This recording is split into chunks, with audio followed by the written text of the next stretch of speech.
Sekali lagi Allah kita luar biasa, amin. Tuhan kita, kemenangan kita. Sebelumnya sambil menunggu teman-teman yang akan duduk, saya mengucapkan sebagai perwakilan panitia saya berterima kasih buat setiap kerjasamanya. Ya, mohon maaf karena kita ini jumlahnya begitu banyak, jadi pasti ada 1-2 hal yang kita tidak bisa kontrol, saudara. Tapi di atas semuanya saya mengucapkan terima kasih buat setiap kerjasamanya dengan panitia sampai sejauh ini. Oke, itu yang pertama. Yang kemudian sebelum mulai, saya ingin menyapa dari teman-teman yang dari Tegal, mana suaranya? Wah, rame ya. Yang dari Cirebon, mana suaranya? Wah, ada lagi tadi mana ya? Yang dari Pati. Wow, depan, luar biasa. Sekarang yang dari, mana lagi sih? Solo, ada? Wow. Ada lagi yang belum saya sebut? Salatiga. Oh, ada juga ya. Ada yang belum? Wah. Getasan. Getasan mana suaranya? Oh, ada lagi yang dari Jogja, mana suaranya? Wah, kota pelajar ya. Dan yang terakhir yang dari Semarang, mana suaranya? Oke ya, Semarang ternyata kalah sama yang lain ya. Oke saudara, sebelum mulai saya sejujurnya hari ini men-challenge diri saya. Dan ini juga tantangan buat diri Anda. Kok bisa, kenapa Kak? Karena ini adalah jam krusial. Waktunya Nina Bobo ya. Tapi saya sungguh berdoa biar hari ini bukan perkataan yang dari saya yang bikin ngantuk. Tapi biar ada Roh Kudus yang itu yang akan melawat hati saudara. Sebab saya percaya sepatah kata yang dari Tuhan itu membuat kita melek berhari-hari, saudara. Amin. Jadi saya sungguh berdoa, gak ada yang ngantuk ya. Nanti saya akan di tengah sesi, saya akan minta buat saudara ini tepuk kanan kirinya biar gak ngantuk ya. Kageti. Lah gitu ya. Coba tes dulu, 1, 2, 3 kageti. Nah ya, biar bangun saudara. Oke, ini jam krusial, susah ini tapi not by might, not by power. Oke. Saudara yang berikutnya. Saya sungguh berdoa mumpung ini masih hari pertama, coba belajar buat yang namanya mencatat saudara. Mungkin hari-hari ini saudara tiap kali ke gereja atau komsel atau apapun itu, seringkali kita tidak mencatat. Emang kenapa Kak? Karena kalau kita tidak mencatat ya, ada sebuah penelitian berkata, saudara ini kalau hanya mendengar saja, modal telinga aja, itu Anda hanya bisa dapat 8% dari semua yang udah disampaikan. Tapi penelitian juga berkata kalau kita mencatat, kita bisa mencapai 80%. Ya, jadi jangan sampai lupa saudara, 3 hari ini jangan sampai menjadi hal yang sia-sia. Oke, karena kerinduan kami semua, itu buat saudara ini bisa memberkati kota Anda masing-masing. Amin. Biar kota Anda itu dilawat dan diubah sama Tuhan. Oke. Berikutnya saudara, saya juga berterima kasih buat tadi yang praise saat pujian ya, lompat-lompat, tidak peduli habis dari luar kota, tidak peduli fisiknya capek, tapi tetap kasih yang terbaik buat Tuhan. Oke. Saya sungguh mengucap syukur kalau ada berapa banyak tadi yang maju itu antusias. Antusias itu bagus saudara. Dari bahasa Yunani terdiri dari 2 kata, antusias itu adalah entheos bahasa Yunaninya. En dan theos. En itu artinya di dalam. Theos itu artinya Tuhan. Jadi artinya adalah Tuhan di dalam, itu arti kata antusias yang sebenarnya. Lah, Tuhan di dalam mana Kak? Tergantung. Hari ini Anda antusias dalam mana? Oh, aku antusias dalam sekolahku, berarti Anda percaya ada Tuhan di dalam sekolahmu.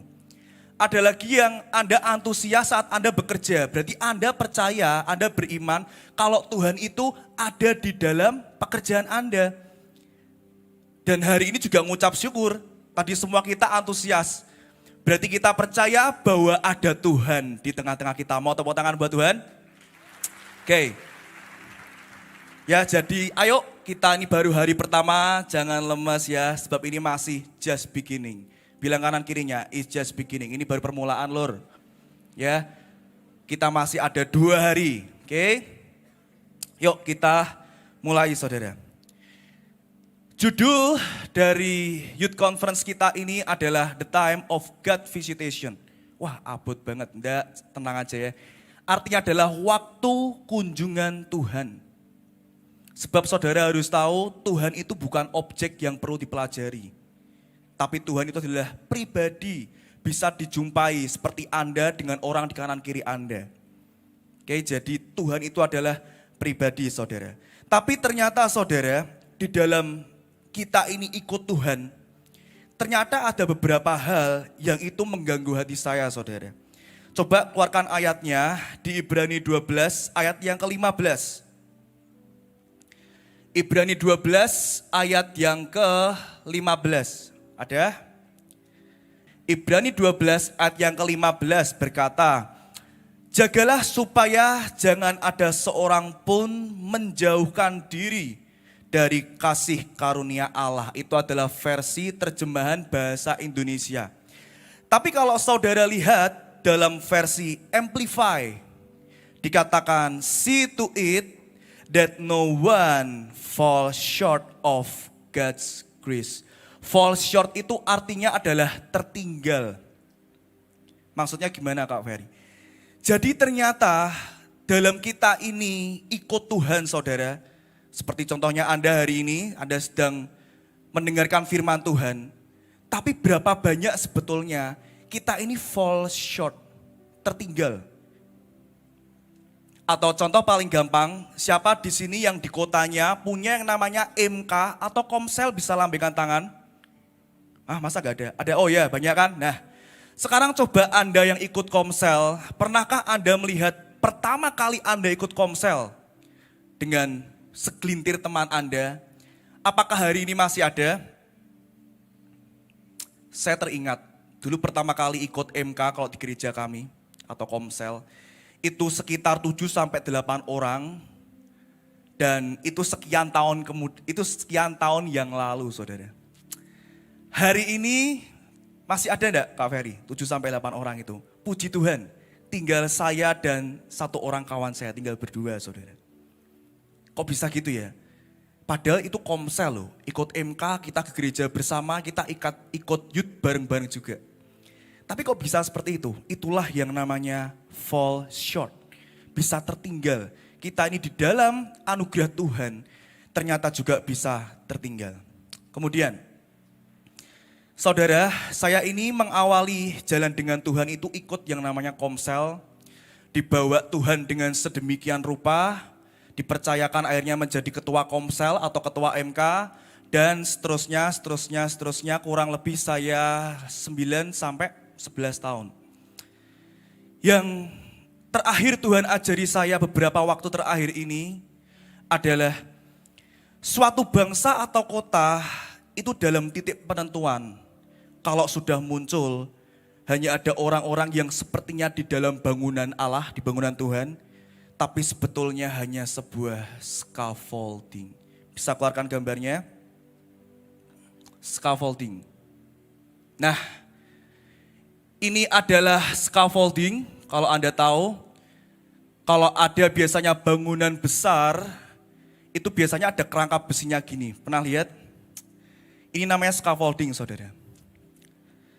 Tapi saat bangunan ini sudah selesai, tiba-tiba entah kemana bangunan ini, scaffolding ini akan hilang. Betul ya? Kalau bangunan itu sudah jadi, entah kemana tiba-tiba scaffolding ini akan hilang saudara. Nah, berapa banyak kita itu juga sama saudara. Kita pertama membangun sebuah kerajaan Tuhan, ikut Komsel, ikut youth dan sebagainya dari awal. Tapi sampai satu titik tiba-tiba hilang. Dan ini sebetulnya adalah masalah saudara. Keluarkan 2 Samuel 1 ayat 27. 2 Samuel 1 ayat 27 berkata, betapa gugur para pahlawan dan musnah senjata-senjata perang. Versi Amplified-nya berkata, how the mighty have fallen. Ini adalah perkataan Daud ketika mendengar Saul dan Yonatan itu mati, saudara. Berapa banyak hari ini sebetulnya gereja sedang teriak, how have mighty fallen. Betapa kejatuhan yang besar bintang-bintangnya Tuhan. Kalau Anda tahu mungkin di gereja Anda berapa banyak orang yang tadinya adalah bintang Tuhan, you know what I mean. Tapi entah kemana hari-hari tiba-tiba hilang saudara. Seperti scaffolding tadi. Tapi saya sungguh berdoa siang hari ini. Supaya Anda dan saya sebagai bintang-bintangnya Tuhan terus ada dan tidak pernah jatuh. Amin. Nah, sampai suatu kali saudara, saya ini pernah punya komsel. Dulu di awal kita bangun komsel itu jumlahnya hanya 7 anggota saja dan itu stuck selama berbulan-bulan. Tidak nambah, tidak kurang ya. Hanya 7 dan sampai akhirnya saya ini menjangkau salah satu orang. Saya jangkau seorang anak muda, tiba-tiba karena dia ini mendengar apa yang saya katakan hari itu menggetarkan hatinya. Dan seorang anak muda ini tiba-tiba terbakar saudara. Bukan terbakar secara fisik ya, tapi rohnya. Tiba-tiba minggu depannya saat kita komsel, satu orang ini ya, cuma satu orang loh. Itu bawa temennya 10. Tiba-tiba komsel yang stuck, jumlahnya hanya 7. Karena satu orang yang terbakar, tiba-tiba sampai menambah 10 orang baru. Sampai di situ aja Kak, no. Minggu depannya lagi orang yang sama saudara, hanya satu orang loh ini loh. Dia tiba-tiba bisa bawa 10 orang yang baru lagi. Berarti 27. Minggu depannya itu terus. Dan jumlahnya sekitar 10, 11 yang dia bawa baru. Itu sampai 4 kali. Dan ini wow. Dan tiba-tiba Tuhan berkata ini harus dibelah. Akhirnya kita pembelahan dan sebagainya. Tapi sayangnya saudara, seorang yang tadinya, kalau kita panggil dulu dia adalah pemenang jiwa-jiwa, soul winner. Tapi sayangnya dia, di akhir-akhir dia itu tidak ikut bersama dengan kami. Kenapa Kak Ferry? Dia salah dengan yang namanya pergaulan. Nanti kalau Tuhan izinkan kita akan bahas sedikit dengan yang namanya circle. Ya. Kita ini boleh punya yang namanya inner circle. Tapi jangan lupa kita harus punya yang namanya safe circle. Karena inner circle yang Anda punya itu belum tentu benar.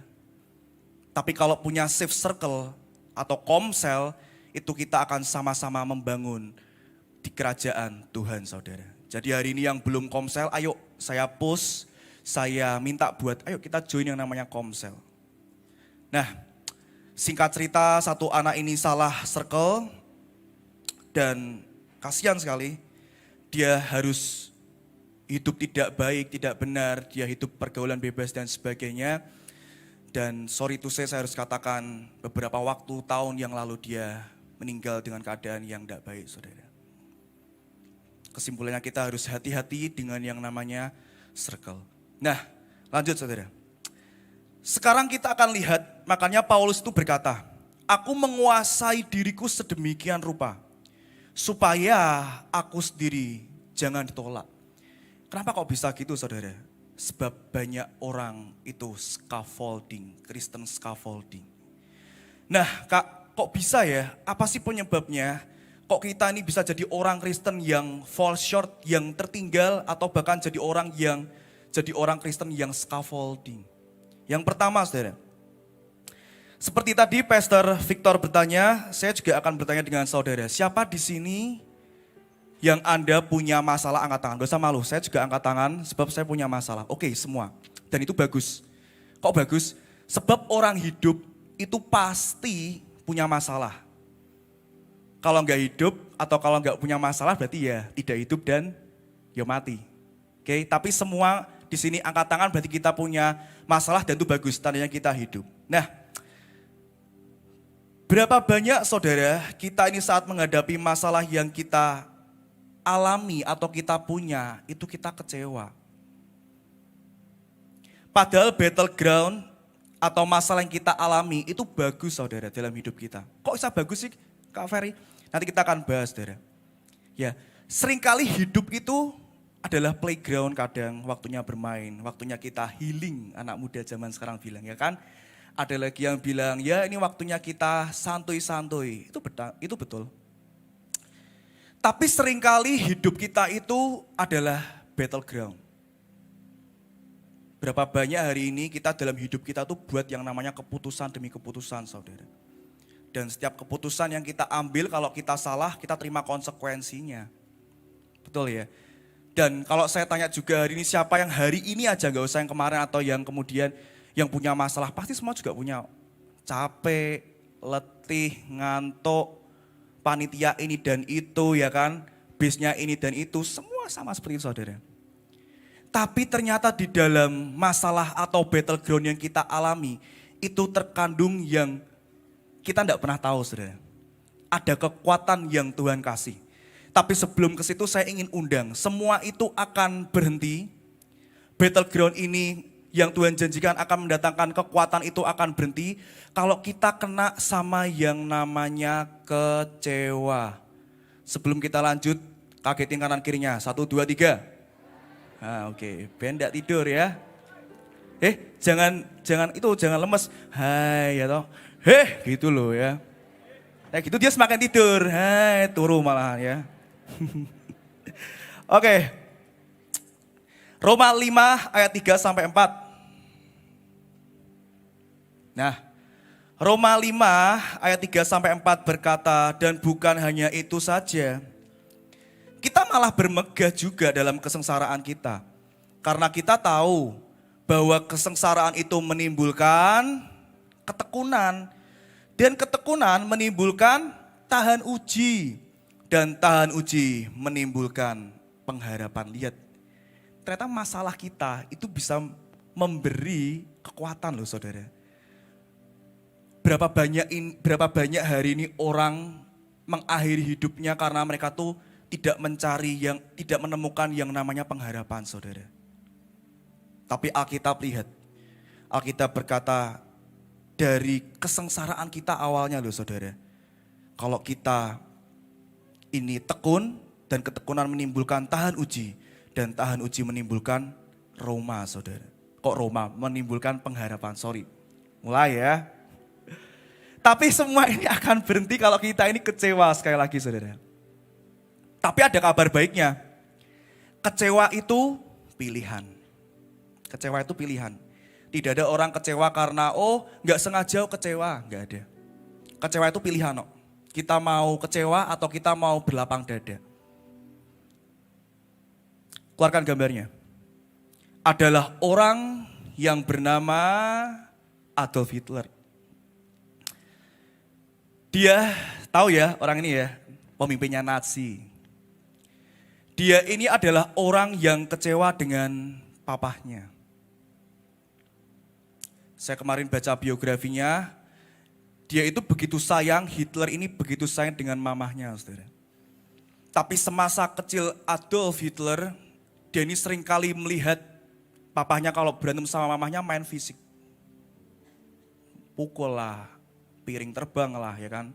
Piring terbang kan bukan UFO saudara, maksudnya dilempar gitu loh. Sering main fisik dan itu membuat Adolf Hitler kecewa dengan papahnya. Kekecewaan Hitler yang kedua karena dia ini punya impian sebetulnya bukan di militer. Tapi dia punya passion di bidang seni lukis. Hari itu tiba-tiba Hitler punya kesempatan buat dia mewujudkan impiannya sebagai seorang seniman. Karena dia diterima mendapatkan beasiswa. Yang hanya dibutuhkan Hitler adalah tanda tangan dari kedua orang tuanya. Mamahnya tanda tangan sampai disodorkan ke papahnya. Tanda tangan Pak. Tiba-tiba disobek, apa ini? Seniman. Ngapain belajar lukisan? Masuk ke tentara. Di sana hatinya crack. Dia kecewa. Dia masuk ke tentara ini tadi. Tiba-tiba dengan sedemikian rupa dia punya sebuah pangkat. Dan dia akhirnya membuat sebuah organisasi yang tidak baik bernama Nazi. Untuk informasi Anda, ayah Hitler itu adalah keturunan dari Yahudi, saudara. Dan kita semua tahu hari ini menjadi sejarah yang luar biasa, yang gak baik pastinya sejarahnya. Apa itu Kak Ferry? Hitler ini terkenal dengan nama genosida. Anda tahu genosida? ada 1.000 atau ratusan orang akan dimasukkan ke dalam sebuah ruangan. Entah itu besar, entah itu anak kecil, entah itu bayi dimasukkan bersama-sama dalam sebuah ruangan dan akan dikasih yang namanya gas beracun dan ratusan orang itu bisa mati. Sebelumnya memakai genosida, Hitler ini pakai dengan cara orang semua disuruh maju ratusan orang. Dan ada barisan orang penembak dari orang Nazi sana tembaki. Bayangin ya, tapi karena orang yang nembak ini lama-lama jadi nggak tega saudara. Dia pakai cara genosida, gila nggak? Dan yang dibantai semua adalah keturunan orang Yahudi. Sampai suatu kali wartawan tanya sama Hitler, Hitler kenapa kamu kok membantai orang Yahudi? Tiba-tiba dia menjawab, pertanyaan Anda itu salah. Pertanyaannya harusnya kenapa saya tidak bantai semua orang Yahudi? Kemudian Hitler menjawab, saya sebetulnya bisa hari ini bantai semua orang Yahudi. Tapi sengaja saya kasih sisakan sedikit untuk mereka bisa cerita apa yang sedang terjadi. Gila gak saudara? Akarnya karena apa? Kepahitan, kecewa. Makanya ada sebuah quotes ya, saudara berkata, a smooth sea never made a skillful sailor. Laut yang tenang tidak akan pernah melahirkan nahkoda yang handal. Contoh kedua adalah orang yang bernama Elton John. Mungkin generasi Z gak tahu ya. Elton John itu adalah penyanyi terkenal zaman dulu. Mungkin kalau sekarang siapa sih Anda nih kenalnya ya? Ed Sheeran. Nah, Ed Sheeran-nya zaman dulu saudara. Zaman saya aja juga belum tahu, saya ceritain sama papi saya. Elton John namanya. Adalah orang yang bernama Elton John. Sejak kecil dia ini hanya merindukan satu hal saudara. Dia hanya rindu pelukan atau afirmasi pengakuan dari ayahnya. Sampai Elton John kecil, dia begitu berprestasi dalam hal musik. Tiap kali dia menyodorkan rapotnya kepada ayahnya, dia tidak pernah mendapatkan sebuah ovation atau tepuk tangan. Atau pujian mungkin dari ayahnya. Sampai begitu mengejarnya Elton John akan yang namanya afirmasi dari ayahnya saudara. Akhirnya dia begitu menjadi superstar saudara. Artis terkenal Hollywood bahkan seluruh dunia. Tapi di puncak karirnya Elton John, dia berpikir, wah kalau aku hari ini ketemu papaku yang sudah bercerai dengan mamaku, aku mungkin akan dapat standing ovation mungkin. Aku udah lama gak ketemu nih, dan hari ini aku jadi superstar terkenal di seluruh dunia. Dan hari itu Elton John mengususkan jadwalnya dikosongin hanya untuk ketemu dengan papahnya yang hari itu sudah tinggal dengan keluarga lain. Dan sayang sekali begitu pintu diketok, Elton John mengetuk pintu ayahnya buka pintu dan dianya diam saja. Dan ayahnya berkata, yaudah sini ayo masuk, dudukin ke ruang tamu. Elton John dengan mata berkaca-kaca hari itu seperti berkata, ayo dong, peluk aku lah minimal, puji aku. Tapi sampai pertemuan mereka hari itu, Elton John tidak pernah mendapatkan yang namanya afirmasi atau pengakuan dari ayahnya saudara. Dan ujungnya dia menjadi pribadi yang LGBT.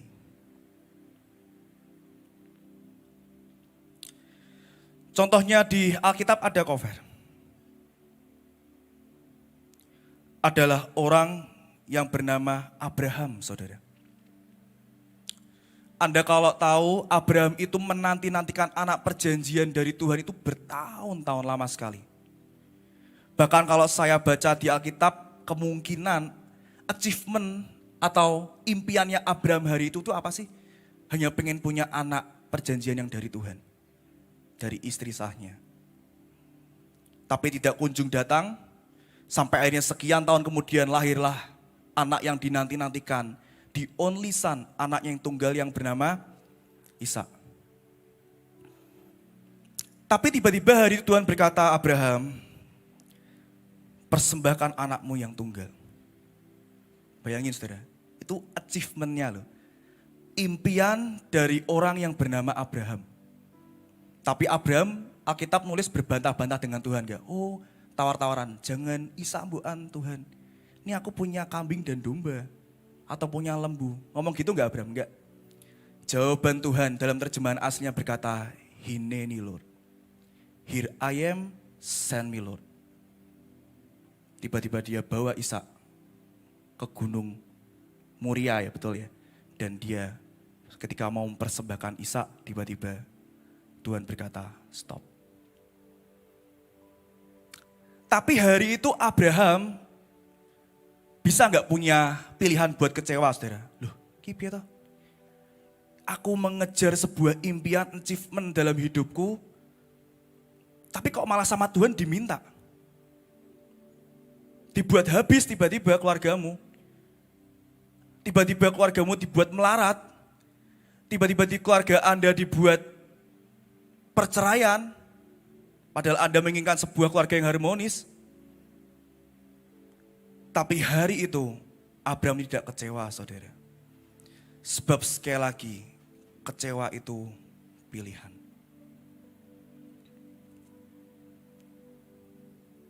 Berapa banyak di antara kita, saudara, kita memilih buat kecewa. Contoh terakhir adalah Raja Daud. Dia 8 bersaudara, dia anak paling bungsu atau paling kecil, seharusnya menjadi anak yang paling disayang sama papa mamanya. Betul? Tapi kalau kita baca Alkitab realitanya hari itu, ketujuh kakaknya itu adalah sebagai prajurit atau sebagai tentara. Hari itu pekerjaan tentara adalah sesuatu yang eksklusif. Sedangkan Daud kalau kita baca Alkitab, kerjaannya hanya menggembalakan kambing dan domba, jumlahnya berapa? 2 atau 3 ekor. Bayangkan ya saudara, kalau Anda di posisi Daud, Anda anak paling bungsu, harusnya paling disayang. Tapi tiba-tiba Anda dibuang, saudara. Bisa nggak Daud punya pilihan buat kecewa, saudara? Oh bisa. Tapi hari itu, Daud tidak memilih buat kecewa, saudara. Dan kita bisa lihat hidupnya diangkat Tuhan sedemikian rupa. Dan masalah itu membuat kita tahu siapa diri kita ini sebenarnya, saudara. Kalau saya tanya hari ini, siapa yang percaya Tuhan Yesus, semua angkat tangan, pasti. Tapi sebetulnya pertanyaan itu akan terlempar, jawaban Anda yang asli, ketika Anda ini mengalami yang sebuah namanya masalah, saudara. Saat Anda mengalami masalah atau battleground dalam hidupmu, di situ baru teruji. Seberapa Anda ini percaya dengan Tuhan Yesus. Sebagian orang berkata, mana Tuhan yang kusembah? Bertahun-tahun aku pelayanan di gereja untuk Tuhan. Aku hanya minta Tuhan buat pulihkan keluargaku. Supaya papa mamaku ini akur. Tapi mana sampai hari ini? Sebagian orang berkata, mana Tuhan? Aku hanya minta satu hal. Untuk keluargaku ini pulih secara ekonomi. Tapi di mana Tuhan? Tapi sekali lagi saudara, ujian atau battleground masalah dalam hidup kita, itu membuat kita tahu siapa kita ini sebenarnya. Suatu kali saya membaca sebuah buku, ada hamba Tuhan bernama Rick Joyner. Rick Joyner ini adalah hamba Tuhan, dia dibawa ke surga sama Tuhan hari itu. Sebelum saya lanjut, kagetin kanan kirinya. 1, 2, 3. Oke, seger toh? Ayo lanjut. Hari itu orang bernama Rick Joyner dibawa penglihatan ke surga. Tiba-tiba Rick Joyner melihat sebuah tahta dan di kursi yang besar itu duduk pribadi Bapa, saudara. Dengerin saudara, ini kalau Anda nangkap ini akan mengubah hidup Anda selamanya. Perhatikan saudara. Tiba-tiba saat dia memandang di depannya itu adalah tahta Bapa, muncul Tuhan Yesus di sebelah kanannya. Dan Tuhan Yesus bilang sama Rick Joyner, Rick, kamu lihat penglihatan hari ini. Rick Joyner berkata, keren ya, ada malaikat berlaksa-laksa memuji menyembah Tuhan dengan suara yang ajaib. Aku gak pernah dengar penyembahan seperti ini di bumi. Tapi Tuhan Yesus berkata, tapi kamu tahu gak, Rick? Malaikat yang berlaksa-laksa ini tidak ada satupun yang bisa menggetarkan hati Bapa. Kaget. Hah? Kok bisa Tuhan Yesus? Ini penyembahannya luar biasa loh. Tidak ada di bumi seperti ini. Dan Tuhan Yesus menjawab, Rick, satu-satunya yang bisa menggetarkan hati Bapa di sorga, itu ketika Bapa melihat, mungkin gak banyak jumlahnya di bumi, 1 atau 2 orang manusia di bumi, saat mereka menghadapi kesulitan dalam hidupnya, saat menghadapi perceraian keluarganya atau papa mamahnya, saat melihat keluarganya dihancurkan, habis-habisan bangkrut, tapi orang itu tetap memuji menyembah Tuhan.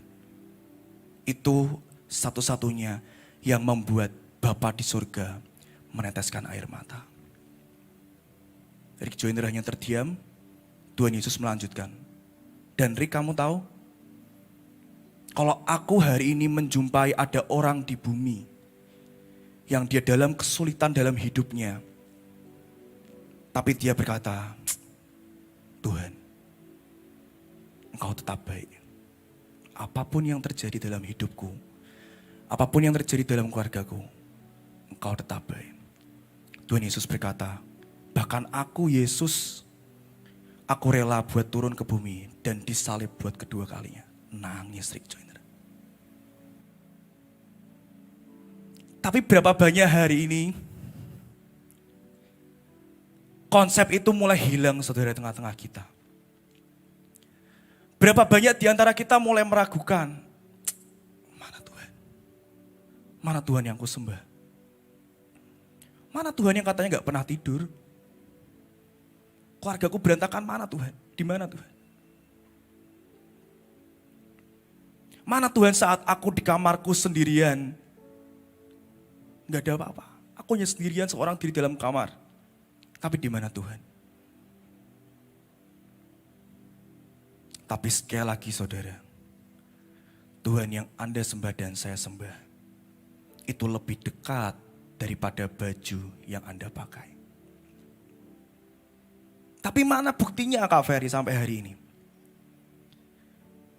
1 Korintus 10 ayat 13.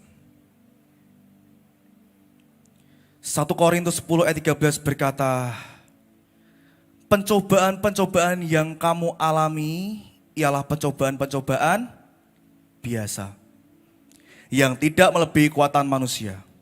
Sebab Allah setia, dan karena itu Ia tidak akan membiarkan kamu dicobai melampaui kekuatanmu. Alkitab yang bilang saudara. Jadi battleground masalah yang Anda dan saya alami, itu enggak lebih besar dari kemampuan saudara dan saya. Tapi hari ini aku enggak kuat Kak Ferry. Dulu ada anak MK, anak Komsel sharing dengan saya. Wah aku enggak kuat ini.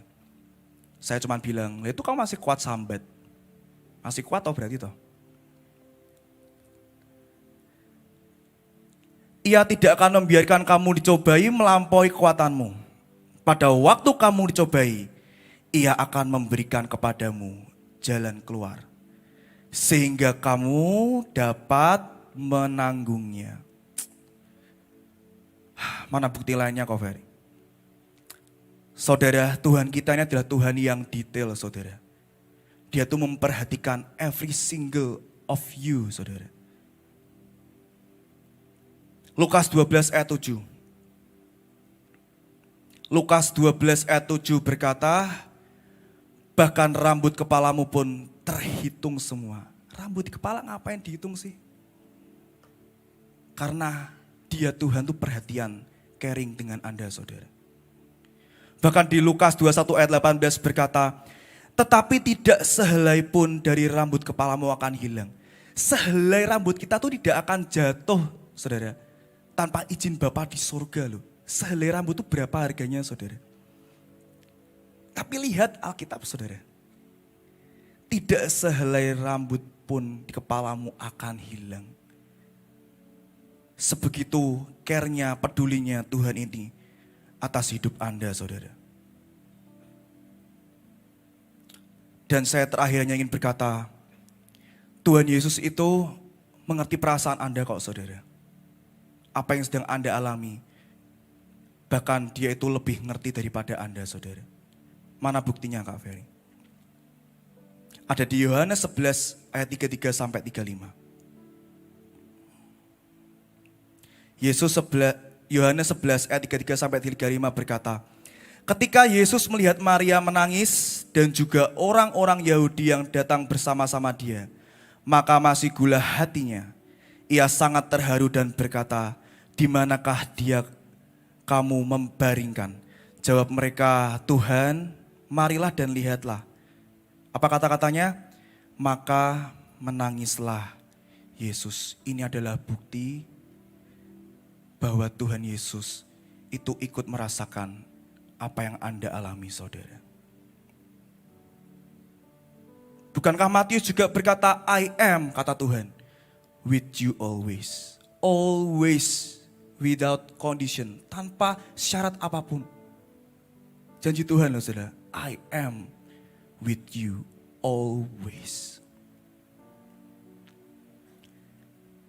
Tapi hari ini mungkin berapa banyak berkata,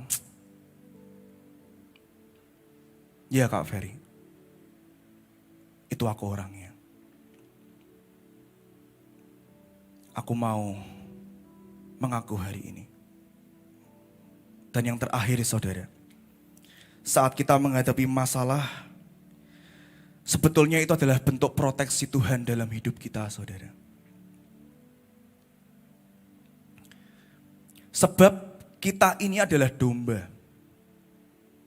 Alkitab menulis kita diperumpamakan adalah domba. Berapa banyak mungkin hari ini kita saudara, itu sedang keluar dari jalan Tuhan. Kita sedang menjadi domba yang terhilang. Tapi izinkan Tuhan hari ini saudara, buat panggil Anda sekali lagi. Dan Anda saat menjadi domba yang terhilang ini akan diangkat Tuhan dan dibawa ke pundaknya. Bukankah itu adalah tempat paling aman saudara?